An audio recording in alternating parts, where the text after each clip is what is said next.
ګرانو زده کوونکو السلام علیکم ورحمت الله وبرکاته. په دې هیله چې راته روغ جوړ او خوشحاله وئ. ګرانو زده کوونکو یو ځل بیا مصطفی حقمل ستاسو سره ستاسو د پښتو ښوونکی دی. درنو زده کوونکو مخکې له دې چې درس شروع کړم لومړی غواړم چې د تېر درس لنډې پوښتنې وکړم او په هغې اړه باندې لږ لږ خبرې وکړم چې زموږ تاسو تېر درس څه شي و، څه مو ولوستل، څه مو پکې زده کړل او څه مو په خپل ژوند کې بیرته عملي کړل. صحیح ده، پوښتنې کوم. زموږ تاسو دا کتاب دی پښتو د 5م ټولګي لپاره، اووم لوست بیبي عایشه رضی الله تعالی عنها. موږ تاسو تېر درس چې و آفرین ډېر ښه غوره ویناوې وې چې غوره ویناوې. ښه غوره ویناوې کومو ویناوو ته وایي؟ څه ډول ویناوې دي؟ غوره ویناوې د لویانو، پوهانو، مشرانو، صحابه کرامو، پیغمبرانو د هغو ویناوو ته او د هغو د خپل ژوند د تجربو څخه لاسته راغلې هغه تجربې دي، هغه نیکې لارې دي چې موږ تاسو ته راپاتې دي او موږ تاسو په هغو باندې څنګه کوو؟ عمل کوو او په خپل ژوند کې ترې ګټه اخلو. صحیح ده؟ ښه، په غوره ویناوو کې موږ څه ولوستل؟ په دې درس کې موږ څه ولوستل؟ ګورئ، موږ تاسو غوره ویناوې ولوستې چې حضرت عمر رضی الله تعالی عنه ویلي وو چې هغه څوک چې موږ ته زموږ عیبونه ښیي لوی خدای جل جلاله دې په هغه ورحمیږي. صحیح ده؟ خدای جل جلاله دې په هغه ورحمیږي. ځکه عیب چې دی هغه ګورئ لکه موږ تاسو خپل عیب نه ګورو. خپل عیب موږ تاسو نه ګورو. تاسو خپل عیب لیدلی دی؟ نه، آفرین. خپل عیب د ولیو منځ دی، د بل عیب د کلیو. یعنې په دې معنا هغه څوک چې خپل عیب نشي لیدلی، خپل عیبونه ډېر وي خو مګر ویني نه، او د بل عیب او فلانکی یې داسې، فلانکی یې داسې، فلانکی یې داسې، دومره خبرې ورته وکړي. صحیح ده؟ ښه زده کوونکو، د هغو نه وروسته ګورئ د حضرت علي رضی الله عنه وینا ولوستې چې موږ تاسو ته یې ویلي وو چې چېرته ستاسو عزت نه کېده هلته مه ورځئ. که څه هم تاسو ته هلته د سرو زرو یا طلا په کاسه کې ډوډۍ درکوي خو بیا هم مه ورځئ.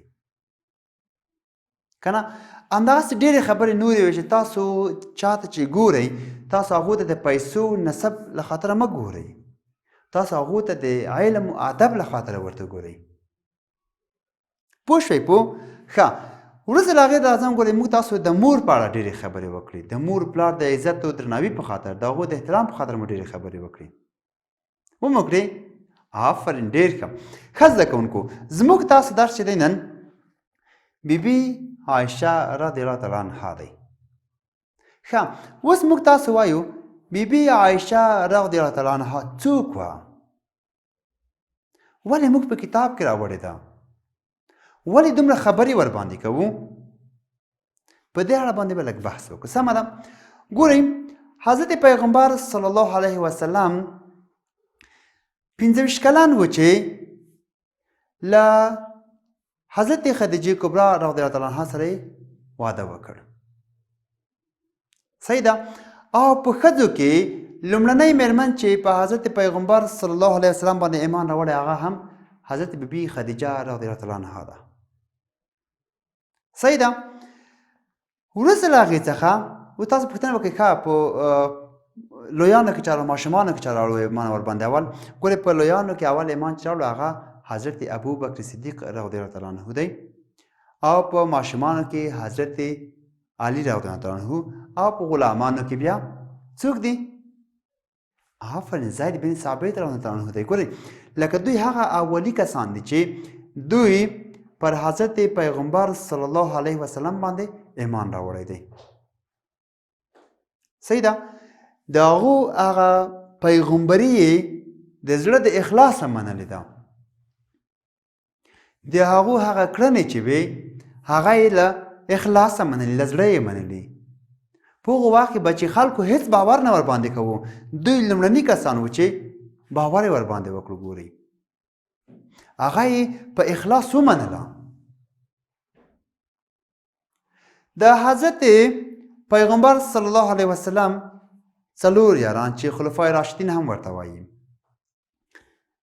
حضرت ابو بکر صدیق رضی الله تعالی عنہ، حضرت عمر رضی الله تعالی عنہ، حضرت عثمان رضی الله تعالی عنہ او حضرت علی رضی الله تعالی عنہ. صحیح ده. په دې کې ګورئ دې څلور واړو ته په دنیا کې د جنت زیری ورکړل شوی دی. ګورئ دا څلور واړه نه دي، 10 صحابه کرام چې په دنیا کې د جنت زیری ورکړل شوی دی، په هغو 10 کې دغه څلور واړه د پیغمبر سلام یاران چې ورته وایي هم په دې کې شامل دي. ځکه دوی ټول ژوند دې ته وقف کړی و چې دی پیغمبر صلی الله علیه وسلم ملګري وکړي، د هغو لار عملي کړي، د هغو سره کومک وکړي، هغه یوازې پرېنږدي او هغه څه چې پیغمبر صلی الله علیه وسلم وایي دوی عملي کړي. نو موږ تاسو نن حضرت بیبي عایشه رضی الله تعالی عنها وایو او زموږ تاسو درسم حضرت بیبي عایشه رضی الله تعالی عنها دی. ښه، تاسو اوس پوښتنه کوئ حضرت بیبي عایشه رضی الله تعالی عنها څوک وه؟ د چا لور وه؟ د چا مېرمن وه؟ ولې موږ په کتاب کې راوړې ده؟ صحیح ده. حضرت بیبي عایشه رضی الله تعالی عنها د حضرت ابو بکر صدیق رضی الله تعالی عنه لور ده. د چا لور ده؟ د ابو بکر صدیق رضی الله تعالی عنه لور ده. حضرت ابو بکر صدیق رضی الله تعالی عنه هغه څوک دی چې په لویانو کې په لومړي ځل چې ایمان راوړی په حضرت پیغمبر صلی الله علیه وسلم، یعنې تر ټولو مخکې چې ایمان ورباندې راوړی دی هغه حضرت ابو بکر صدیق رضی الله عنه دی، چې د لومړی ځل یعنې لکه د نور نه ټول نه مخکې له ټولو نورانو چې هغوی لویان دي، د ټولو لویان نه مخکې چې په حضرت پیغمبر صلی الله علیه وسلم باندې چا ایمان راوړی هغه حضرت ابو بکر صدیق رضی الله عنه دی. او حضرت ابو بکر صدیق رضی الله عنه وروسته له پیغمبر صلی الله علیه وسلم څخه چې پیغمبر صلی الله علیه وسلم رحلت کوي په ځای حضرت ابو بکر صدیق رضی الله عنه خلیفه ټاکي. حضرت ابو بکر صدیق رضی الله عنه هغه څوک دی چې د امانتکاري، د شخصیت، د تقوا، د کړنې یعنې تر اوسه پورې نړۍ نشي هېرولی.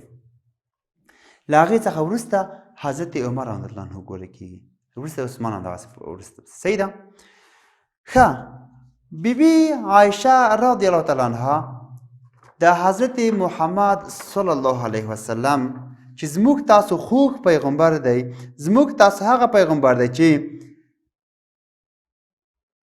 دی چې کله له نړۍ رحلت هم کوي دی بیا هم امتي چغې وهي. هغه څوک چې همیشه یې د خپل امت غمخوري کړې ده. د حضرت پیغمبر صلی الله علیه وسلم نوم اخلو چې حضرت پیغمبر صلی الله علیه وسلم هغه څوک دی چې د ژوند ټول وختونه یې څنګه دی خپل امت ته وقف کړي دي. ګورې دا اسلام چې کله خپرولو په اسانۍ نه دی خپور شوی، نه مفت خپور شوی دی. ګورې ډېر تکلیفونه، زحمتونه، ستونزې یې ګاللي دي. نو حضرت بیبي عایشه رضی الله تعالی عنها چې ده د حضرت پیغمبر صلی الله علیه وسلم مېرمن ده. هغه مېرمن چې د حضرت بیبي خدیجې رضی الله تعالی عنها څخه وروسته ورسره د هغوی د وفات نه وروسته پیغمبر صلی الله علیه وسلم سره واده کوي. حضرت بیبي عایشه رضی الله عنها هغه څوک وه چې د له حضرت پیغمبر صلی الله علیه وسلم څخه ډېر زیات دیني علوم وکړل، یعنې ډېر زیات علم یې ترې وکړو. دومره علم یې ترې وکړو چې دی به نورو ښځو ته بیا خپله تدریس کولو. یعنې ځکه علم فرض دی، د پیغمبر صلی الله علیه وسلم دی، علم فرض دی، په هر نارینه او ښځه باندې فرض دی. ښه، چې علم فرض شو نو حضرت بیبي عایشې رضی الله عنها هم له پیغمبر څخه ډېر زیات دیني علوم وکړل. بیا داسې نه شوه دا چې دا دیني علوم دی یوازې وکړه او په کور کېناست نور څه نه کول. ګورئ دغه دیني علوم یې بېرته دغو منطقي نورو ښځو ته هغه سختې مسلې ځانګړې بیانولې وړاندې کولې او دغو ښځو کوم ستونزې چې درلودې هغه دې ورته حل کولې. په ژوند کې چې کومې ستونزې درلودې چې باید هغه پوښتنه یې کړې وه چې له نورو څخه نه شوی کولی هغه له حضرت بیبي عایشې رضی الله تعالی عنها څخه کولې. نو حضرت بیبي عایشه رضی الله تعالی عنها هم هغه څوک ده چې دی همیشه خلکو ته دین خپرولو، دی همیشه خلکو ته علم خپرولو، دی همیشه خلکو ته نیکه لار خپرولو. صحیح ده. او حضرت بیبي عایشه رضی الله عنها هغه څوک ده چې له حضرت پیغمبر صلی الله علیه وسلم څخه یې ډېر احادیث هم روایت کړي دي. دلته یو حدیث ما تاسو راوړی ګورئ. حضرت بیبي عایشه رضی الله عنها وایي چې خیر البشر به په روژه کې یعنې پیغمبر صلی الله علیه وسلم به په روژه کې د نورو ورځو پرتله ډېر کوشش کوه او د روژې په وروستیو 10 ورځو کې او 10 ورځو شپو کې به یې تر نورو ورځو لا ډېر کوشش او عبادت کول. ګورئ دا حدیث شریف چا روایت کړی دی؟ بیبي عایشې رضی الله تعالی عنها. یعنې نه یوازې دا یو حدیث بلکې ډېر زیات حدیثونه حضرت بیبي عایشې رضی الله تعالی عنها روایت کړي دي. صحیح ده. یعنې ډېر زیات حدیثونه حضرت بیبي عایشې رضی الله تعالی عنها روایت کړي دي. صحیح دی. ځکه موږ تاسو هغه څوک درته لولو چې یعنې موږ یو فکر باید ترلاسه کړو چې یعنې علم د پیغمبر صلی الله علیه وسلم په وخت کې نارینه نه دی کړی. ګورئ ښځینه هم کړی دی او بېرته د ښځو د مسلو په حل کې ډېر ګټور هم تمام شوي دي. صحیح ده. حضرت بیبي عایشه رضی الله عنها د حضرت ابوبکر صدیق رضی الله عنه لور ده، د حضرت پیغمبر صلی الله علیه وسلم مېرمن ده چې وروسته له بیبي خدیجې رضی الله تعالی عنها څخه یعنې د هغوی له وفات څخه وروسته حضرت پیغمبر صلی الله علیه وسلم سره واده کړی دی. سمه ده. وروسته د هغوی څخه دا د 6 کالو په عمر وفات کیږي او همالته خاورو ته سپارل کیږي. سمه ده. ته دو ځای پورې نن موږ تاسو درس بس دی. نور درس به انشاءالله په راتلونکي ساعت کې وایو. خپل کتابونه، کتابچې، قلمونه، پنسلونه هر څه ځان سره ولرئ او مخکې له دې چې مخکښه سره وکړو نو تاسو خپله په کور کې یو ځل همدغه درس چې 14 مخ د کتاب دی تاسو ولولئ. کوم لغت چې نه پوهېږئ لاندې کرښه ترې کش کې بل ساعت کې به انشاءالله بحث ورباندې کوو. سمه ده. تر بیا هم په خدای سپارم. ښې چارې.